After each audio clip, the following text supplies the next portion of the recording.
Hello friend, welcome back.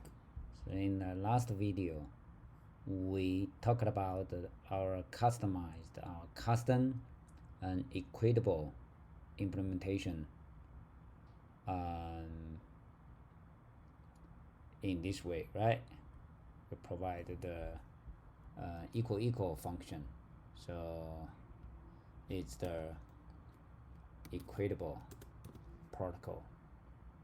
And because this one is inherited by Hashable, so we don't need to put the explicit equitable here.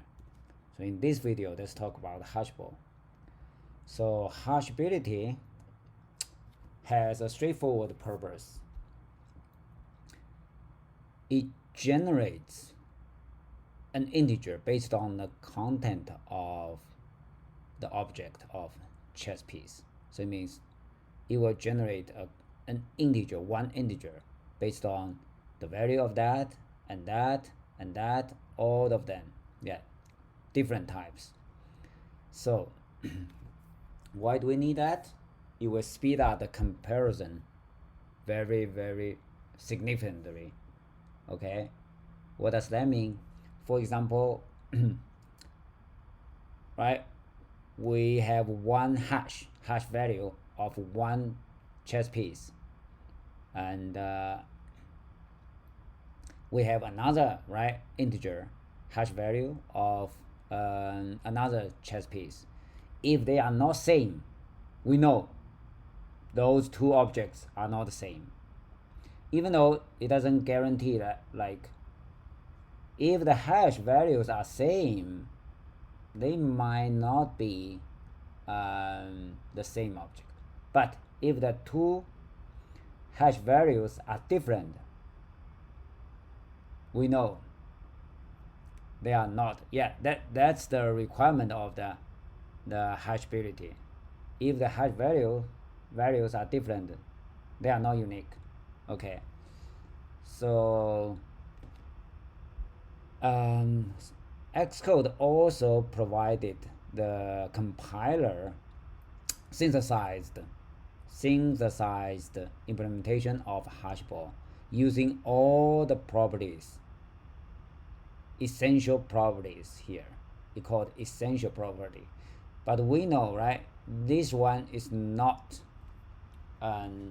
essential. In our case, we only need 4 essential property to participate in hash value calculation. So let's implement our own custom hashing. Okay, so the way to do that is hash into.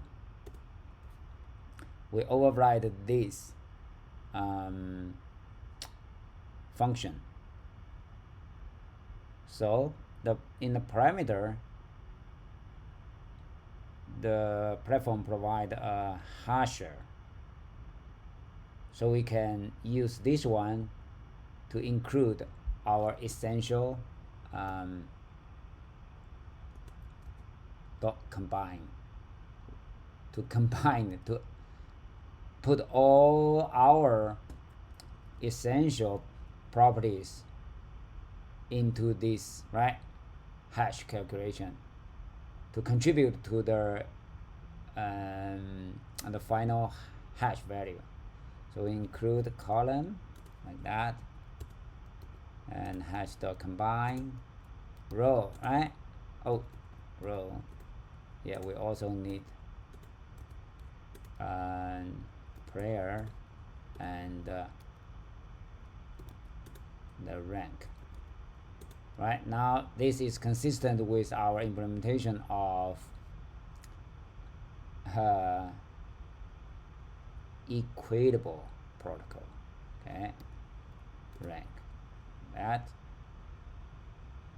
Right, so this one is excluded from our essential properties in hashing algorithm. Okay, now let's run it. Yeah, I think nothing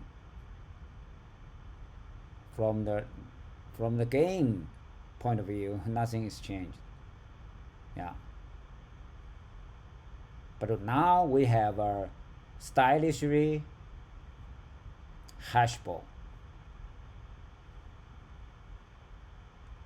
of um, our chess piece. Stylishly hashable. Okay, by providing this function, right? Custom hash into function, we make our chess piece stylishly hashable. Cool.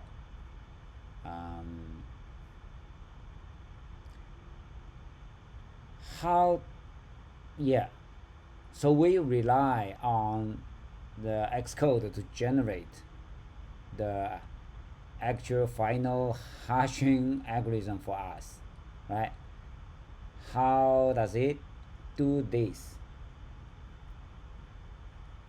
right? And we might talk about that later. I think it might do something like, for example, a prime number 7 times column plus like another prime number times row and plus something about player and something about the rank to generate a final integer based on the content of every essential properties. Yeah, that's very very interesting, and we might talk about that later. Okay, thank you for watching. See you next time.